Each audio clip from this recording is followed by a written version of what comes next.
They say revenge is a dish best served cold. But in my case, it was served with a hunting rifle, a real estate deal, and a locked gate. This is not just a story about an HOA crossing the line. It's a story about how a group of pencil-pushing neighborhood tyrants underestimated the one man in town who actually knew how to fight back, with patience, paperwork, and one massive check. I'm not just talking about a fine. I'm talking about the day my quiet hunting trips turned into a war over land, privacy, and pride. A war the HOA thought they had won, until I bought the very ground beneath their feet. And when I closed it, oh, they felt it. Every single step. Here's how the HOA tried to destroy my peace and quiet. And how I turned the tables on all of them, permanently. I've always been the kind of person who finds peace in solitude. A rifle in my hand, the sun rising through the trees, the breath of the forest all around me, that's my church. My name's Derek. I'm a 44-year-old veteran. Spent 12 years in the Army, 2 deployments, and a couple of scars I don't talk much about. After I got out, I moved to a small mountain town in Colorado, quiet, clean, and surrounded by nature. I bought a modest property on the edge of a wooded area. No fancy house, just a good plot of land, a sturdy cabin, and enough space to feel like I could breathe. The hunting, well, that was the cherry on top. Deer, elk, turkey, you name it. I had permission from the landowner behind my property to hunt on his acreage, which was completely legal and always done safely. I wasn't some lunatic firing off rounds at random. I followed every regulation, never hunted out of season, never poached, always respectful. My rifle was registered, my tags were in order. I was everything a lawful hunter should be. But then, came the HOA. I didn't even realize I was under an HOA when I moved in. That might sound ridiculous, but my place was just outside the developed community. I thought I was out of their jurisdiction. Turns out, the property lines had been redrawn a few years before I moved in, and I had been lumped into the Greater Pine Hills Community Association. I learned that the hard way, when I got a letter taped to my door. The envelope was bright yellow. Inside was a formal warning. I was in violation of community policy for discharging a firearm. Violation Code 37B, disruption of communal tranquility via use of dangerous instruments. Are you kidding me? I called the number on the letter. Got passed around from person to person. Eventually, I spoke to someone named Sharon, who explained, in the most condescending voice I've ever heard, that a neighbor had complained about gunshots and animals being dragged. I told her plainly, "Ma'am, I was hunting on private land. Not HOA land. Not community property. Private," she said, and I quote, "It doesn't matter. Our community charter prohibits any discharges of firearms within 1 mile of residential lots." I asked her to send me that charter. She told me it was available online. It wasn't. I let it go. Figured it was just a misunderstanding. Maybe they were just a little overzealous. I didn't want trouble, but I was wrong to stay quiet. Because next came the fines. 2 weeks later, another letter. This time, it wasn't yellow, it was red. A $500 fine for repeat violation of Code 37B. And a warning, further infractions could result in legal escalation. I laughed. Surely this was a joke. But then, the fine was tacked onto my annual HOA fee. When I refused to pay it, they hit me with penalties. Interest. Threats of liens. I contacted a lawyer, and guess what? In Colorado, HOAs can be given wide authority depending on how the community charter is written, and in Pine Hills, the charter was written like a noose. Even though I wasn't on their land, even though I was hunting legally, the HOA claimed that the audible and visual effects of my hunting violated their community standards. They said I was a danger, a menace, a liability. One board member even had the gall to suggest that my military background made me unpredictable. That was the last straw. I could have fought them legally. I could have spent thousands battling them in court. But I knew something they didn't. They weren't just aggressive, they were arrogant. And arrogant people, they make mistakes. I started paying attention. I went to meetings. I played nice. I asked innocent questions. And that's when I found the key to their kingdom. The hiking trails. You see, every villain has a weakness. And for the HOA of Pine Hills, it was pride. They loved to boast. At every meeting I attended, they bragged about how beautiful and exclusive the community hiking trails were. They printed brochures, posted social media updates, even tried to get local news coverage of their eco-friendly nature initiatives. They held guided hikes, posted signage about wildlife, acted like they were running Yellowstone National Park. And all the while, I smiled and nodded, jotting down names and landmarks. Now, let me paint you a picture. The Pine Hills community butts up against a ridge of low mountains. Behind the ridge is federal forest land, but between the HOA boundary and the forest, there's a stretch of privately owned wilderness. That's where I hunted. That's where I'd been given permission by the owner, a 78-year-old man named Bill. A rancher. Old school. Salt of the earth. And more importantly, that private land. That's where the hiking trails were. I confirmed it by checking the county's land use records. The HOA never owned that land. Not even an easement. They had simply assumed. For decades. Their hiking trails, their wildlife corridor, their nature photography spots, they were all on Bill's property. Bill had told me before, the HOA's been walking up here for years. Never asked. I don't mind folks using it, but they sure never thanked me. And that, right there, was my golden opportunity. So I invited Bill over for a drink. We sat on my back porch, just me and Bill, sipping bourbon as the sun set behind the hills. I laid it out gently. Bill, I said, you ever think about selling? He looked surprised. Selling what? Your land. The hunting ground. The part with the trails. He furrowed his brow. What for? I gave it to him straight. Because the HOA's been trying to ruin me for doing legal things on your land. And I think it's about time someone reminded them who really owns this mountain. He grinned. Well, now, that is interesting. Bill wasn't in it for revenge. But he'd been thinking about retiring to Florida to be closer to his grandkids. The upkeep was wearing on him. He didn't want the stress. I'll make it easy, I said. I'll buy it outright. No realtors. No middlemen. Just a clean deal. I'll even let you keep your hunting shack up there if you ever visit. He nodded slowly. By the end of that week, we had a deal. Cash. And the land. Mine. The deed transfer was official within a month. 86 acres.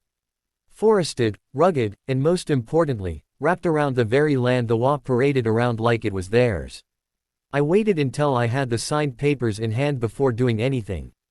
Then, one morning, I walked those trails with a handful of "no trespassing" signs and a cordless drill. At every trailhead, every entry point, every scenic overlook, I planted a warning.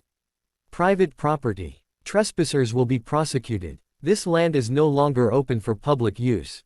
I filed the paperwork with the county to revoke any informal trail access rights. Then, I contacted the sheriff's department and officially requested enforcement support in case of future trespassing.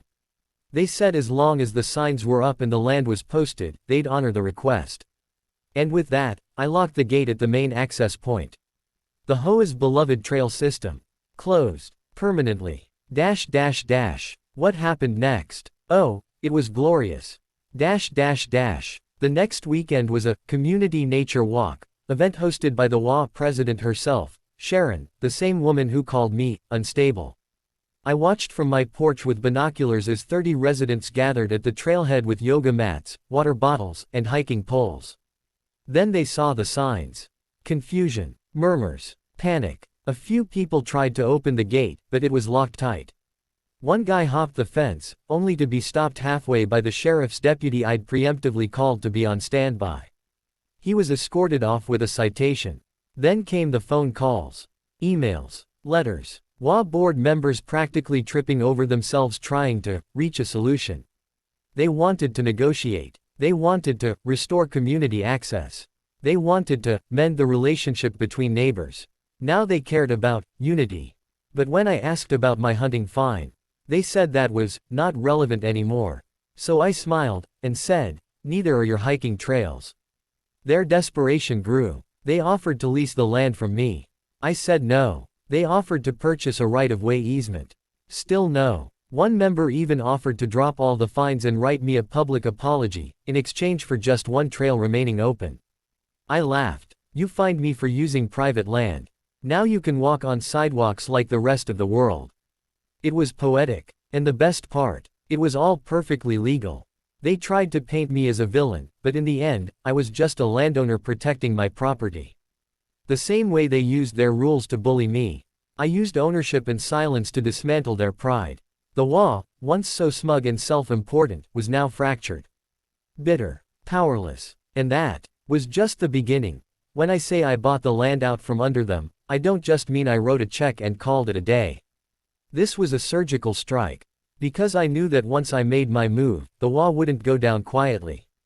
They'd dig, they'd snoop, they'd probably even try to reverse the deal on a technicality. I had to be meticulous. And it all started with understanding just how much land I needed, and why. You see, the Pine Hills HOA didn't just use one or two trails. They had this whole network snaking through the hills, linking scenic ridges to picnic spots, bird-watching lookouts, even a small creek they had the nerve to label as Community Heritage Waterway on their little paper maps. Only, none of it was theirs. They'd built wooden benches and put up signs with quotes about mindfulness and nature. They'd even had a local Eagle Scout troop install markers every half-mile. But every inch of it rested on land that wasn't in their name. It belonged to Bill, and Bill alone. And soon, to me. Now, buying land isn't like buying groceries. It's a maze of zoning regulations, deed restrictions, property taxes, and county records that may or may not have been updated since the Clinton administration. That's why I brought in my own lawyer, Darla, a bulldog in a blazer who specialized in rural land acquisitions. We sat down and combed through every parcel that bordered the HOA territory.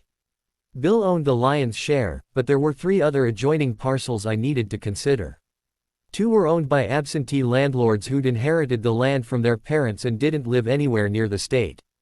The 3rd belonged to an old logging company that had ceased operations years ago. All 3 properties had one thing in common: they were underutilized, undervalued, and completely unmonitored. In other words, perfect. So I made my move. First, I finalized the deal with Bill. 86 acres, fair market price.